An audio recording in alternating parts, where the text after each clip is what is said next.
Hello everyone and welcome to my channel, and today I'll be reading an Aventurine Executioner by me. So let's get into it. The neon lights of Penacony flicker overhead as you step out of the crowded meeting room, your mind still processing the tense discussions that had only just concluded. There is such a strange air about tonight, and you can't quite shake the feeling that something monumental was about to happen. As you descend the steps leading away from the hall, you feel eyes on you. It's not the usual glance of curiosity or judgment that you've learned to ignore as an AVGIN in hiding. This gaze is different, intense, searching, and knowing. You look up and meet a pair of piercing eyes. Aventurine. He stands across the plaza, his posture casual, but his eyes are locked on you with an intensity that freezes you in place. You've heard of him before. Aventurine of the Ten Stone Hearts. A man, a gambler, a strategist, a survivor. But what catches your breath is not the legends or rumors surrounding him. It is the recognition in his gaze. And then, the kind of recognition you never thought you'd see reflected in someone else's eyes. He takes a step towards you, and instinctively, you take a step back. And then he takes off his glasses, and your eyes mirror his own, with that same kind of recognition in your gaze. No, it can't be. The space between you seems to vanish in an instant as he strides closer. His face a mixture of disbelief and something deeper, something raw. You stand your ground, though your heart just pounds in your chest.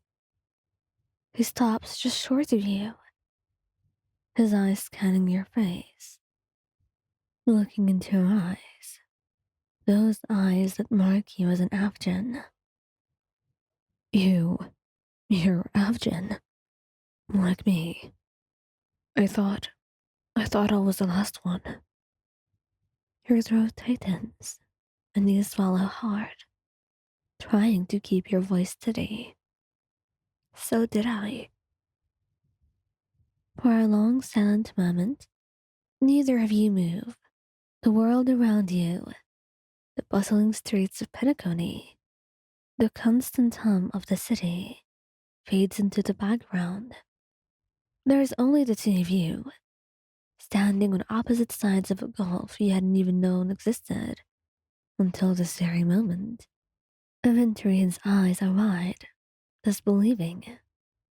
I thought after the extinction event, I thought we were wiped out, that I was cursed to be the last. His hand twitches at his side, like he's resisting the urge to reach out, to confirm that you're real, and not just a figment of his imagination in this cursed land of dreams. Your mind is racing, emotions swirling in a chaotic whirlpool. Growing up, you had accepted the idea that you were alone in this universe, the last of a people erased from existence. You had buried that part of yourself, locked it away deep down, where it could no longer hurt you. And now, standing in front of this man, the stranger who shares your blood, your history, and your home, it's all coming back. So did I. I didn't even know you existed. You think I knew? I spent years looking, searching for anyone, anything that might have survived. And now, here you are. He shakes his head. His voice a lot better than he means it to be. But you know it's not directed at you, but at the cruelty that you both faced from this life. And you glance down, the weight of his words heavy on your chest. You had spent years running, hiding your identity, burying your past, and now suddenly, it's all being dragged back into the light. I'm sorry you couldn't find me. I thought it was safer. I thought if I stayed hidden, no one would ever know. Aventurine's gaze softened slightly because he understands. He's been through enough to know just how dangerous it is to exist as an AVGIN. To simply exist. That was dangerous enough for them. There's no such thing as safe for us. Not after what happened. I've been fighting my whole life just to survive. And even then, it's never been enough. So have I. But I was not looking for anyone. I gave up. He stood as if for a long moment, his sharp eyes softened by a flicker of understanding. I don't blame you. It's easier that way, isn't it? Pretending you're the only one left. No expectations, and no hope that would come back to hurt you. You look away. The truth was words cutting deeper than you expected. Yeah, there is a silence between you, but it's no longer the heavy, suffocating silence of before. It is something else now. Something shared. Is this supposed to mean something? Would you allow it to be? For us, I mean, since we're both basically the same. I would love to know more about our history. What it was like back then at home. I don't remember a lot of it. And even if you don't remember a lot too, I'd at least have someone.